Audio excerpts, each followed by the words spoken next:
Low Lake Okeechobee water levels causing issues for boaters this holiday weekend. Now the Army Corps of Engineers as well as locals along the lake are sending a warning for the next 2 days. It's getting awfully low. It's getting a little hazardous, actually. Now, boaters told me today they haven't seen lake levels like this since 2007. The lake fell a few inches, and something started coming up. Within 48 hours of the gates opening, NOAA satellites caught 2 black plumes spreading from the heart of Florida, one racing east toward the Atlantic, one racing west toward the Gulf. By the time the testing came back, both coasts were under health advisory, and what was rising from the bottom of Lake Okeechobee had been buried there for 70 years, and nothing on Earth can put it back. The plumes showed up from orbit. The South Florida Water Management District called it routine. Lake levels were running high.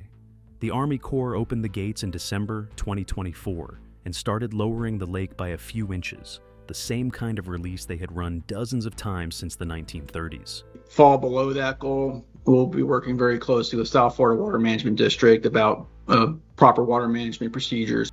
It was a textbook operation. Then the satellites flagged it. Within 2 days, NOAA imagery showed massive plumes of black, oxygen-dead water spreading down the St. Lucie River toward the Atlantic and down the Caloosahatchee River toward the Gulf. Sentinel-2 and Landsat picked them up, clearly from orbit. They reached the coastlines within days. They turned beach water from blue to the color of strong coffee.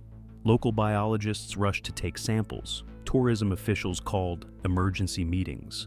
The Florida Department of Environmental Protection issued health advisories for water contact along both coasts.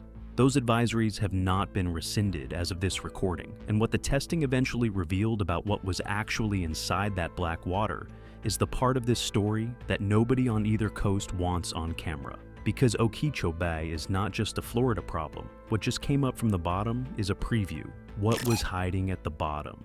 When environmental scientists ran the samples, they found exactly what a handful of researchers had been screaming about for 30 years. Phosphorus levels off the charts, exceeding anything previously recorded during a release. Dissolved oxygen near zero. Bacterial loads consistent with mass decomposition. The water flowing out of Lake Okeechobee was not just dirty lake water. It was the lake's own buried history. For decades, agricultural runoff from the 500,000 acres of sugarcane and vegetables south of the lake had flowed into Okeechobee, carrying phosphorus from fertilizer. The shallow lake acted as a settling pond. Year after year, decade after decade, phosphorus-laden particles sank to the bottom and built up in the muck. By the 1990s, the bottom of Lake Okeechobee held some of the highest sediment phosphorus concentrations ever recorded in a natural water body. It also held 70 years of dead algae and decomposed plant matter, the accumulated biological waste of generations sealed under 9 feet of water and waiting. It's a microcystis blue-green algae, and that can cause a hepatotoxin, which is toxic to your liver. You come in contact with it, you could be basically poisoned by this slime. When the Army Corps opened the gates in December, they expected the same controlled flow they had managed dozens of times before. What they got was different. Moving large volumes of water creates turbulence. Currents form, sediments that have been undisturbed for years can rise off the bottom. Under normal circumstances, this is minor. A little extra cloudiness in the water column, nothing catastrophic. But this time, the turbulence reached deeper into the muck than the models predicted. The sediments did not just stir, they mobilized. Clouds of legacy mud rose into the water column and got swept into the canals. As that muck-loaded water moved downstream, the organic matter began to decompose. Decomposition consumes oxygen. Within hours of the release beginning, the water leaving the lake had gone hypoxic. In some samples, almost anoxic, functionally dead. Fish swimming into those plumes would suffocate within minutes, and it carried tannins, the same compounds that color tea. When massive quantities of decomposing plant material release tannins into water, the water turns dark, then darker, then black. That is what the satellites saw. The coffee-colored plumes spreading through the rivers toward both coasts were not pollution from upstream. They were the lake's own poison floor flowing toward the sea. If you are tracking how environmental cover-ups like this actually unfold, hit subscribe, because what is coming next is the part of this story nobody on either coast wants on camera. Okeechobee means big water. Lake Okeechobee covers 730 square miles in the heart of South Florida. From the southern shore, you cannot see the northern horizon, only sky and water. The Calusa called it Miami. The Spanish called it Laguna del Espiritu Santo. The Seminoles called it Okeechobee, which means big water. The name stuck. The lake feeds the Everglades. It supports a multi-billion-dollar agricultural economy. It supplies drinking water to over 8 million people. It is connected by canals to both the Atlantic Ocean and the Gulf of Mexico. So, when something goes wrong at Okeechobee, it does not stay at Okeechobee. It travels. Fast. But Okeechobee was not always a managed reservoir. Before 1928, it was just a big shallow lake with natural banks. Then, a Category 5 hurricane drove the water against the southern shore, and the banks collapsed. A wall of water swept across the farmland. The official death toll was around 2,500. The actual number was almost certainly over 3,000. Most of the victims were black agricultural workers whose deaths were never formally recorded. Mass graves were dug, bodies were burned. It remains one of the deadliest natural disasters in American history. And the water just poured through and just washed away big parts of the dike because it was just muck and rock. The political response was the Herbert Hoover Dike, a 143-mile earthen levee that would completely encircle the lake. By the 1960s, the work was done. Water could no longer escape over the natural banks. It could only leave through controlled outlets. The lake that had killed thousands was finally under human control. That was the deal everyone made, and nobody alive at the time understood what the deal would actually cost. The lake became a sink. The dike solved one problem and created another. Before the wall, Okeechobee's water flowed naturally southward into the Everglades, filtering through hundreds of miles of marshland in a slow river of grass that stretched to Florida Bay. The dike cut off that flow. The Everglades were drained for farming. The land between the lake and the surviving wetlands became the Everglades agricultural area, hundreds of thousands of acres of sugarcane, vegetables, and cattle. Farming at this scale runs on fertilizer.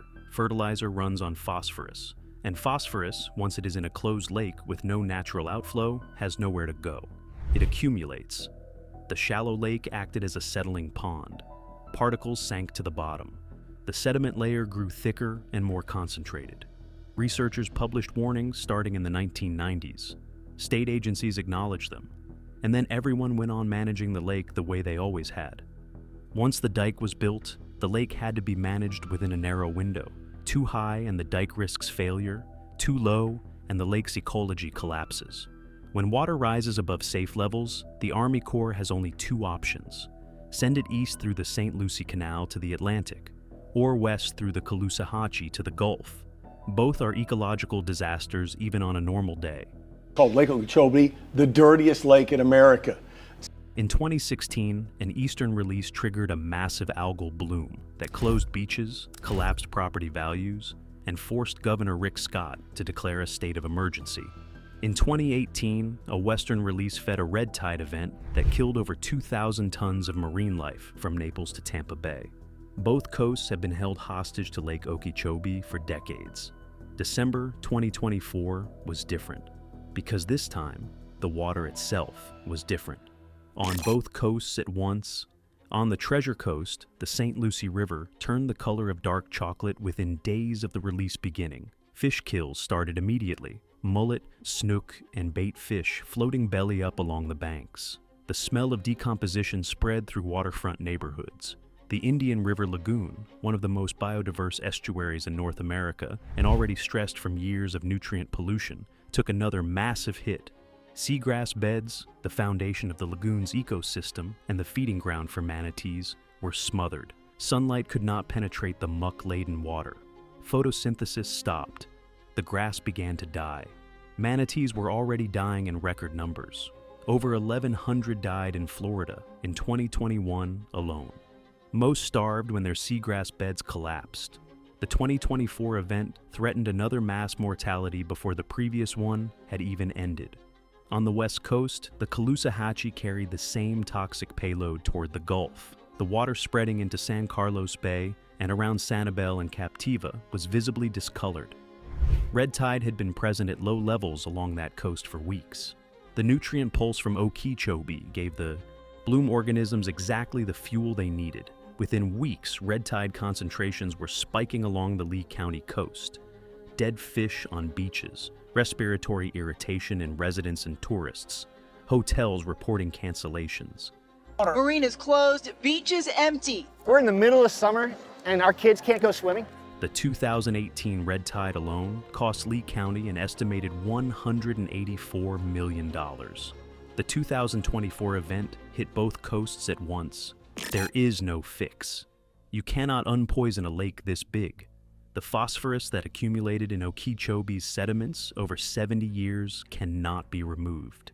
There is no practical technology for extracting legacy nutrients from the bottom of a 730 square mile lake. The contamination is in the floor. It is permanent. The only options are management strategies that minimize disturbance. Keep the lake at stable levels. Avoid operations that stir the bottom. Accept that certain actions are now off the table because the consequences are too severe. But those strategies conflict with everything else. The Herbert Hoover Dike is aging. When the lake rises, the dike is stressed and releases become necessary for safety. Climate change is making Florida's wet seasons wetter and the hurricanes more intense.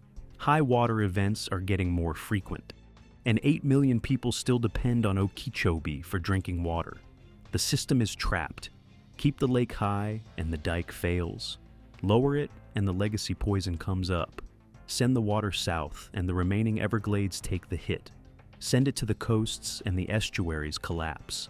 Every door opens onto a different disaster, and every disaster is now baked into the system, regardless of who is making the call.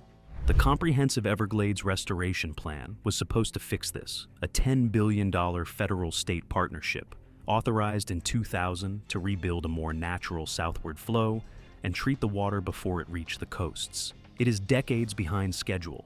Key reservoirs that should already be operational are still sitting in planning. December 2024 happened in the gap between the old system and the one that was supposed to replace it. The Great Lakes carry the same kind of legacy pollution. So does Chesapeake Bay. So does the Mississippi River, which feeds a Gulf of Mexico dead zone the size of New Jersey. Okeechobee is not unique. It is just the one that broke first. The next event is not a question of if, it is when. The next hurricane season. The next wet winter. The next infrastructure emergency that forces the Army Corps to drop the lake faster than the sediments can stay put. The same dynamics will play out. Turbulence will disturb the bottom. Legacy pollution will mobilize. Black water will flow toward the coasts. The only variable is how severe each event will be, and how many of them stack on top of each other before the system fails for good. So, here's the question.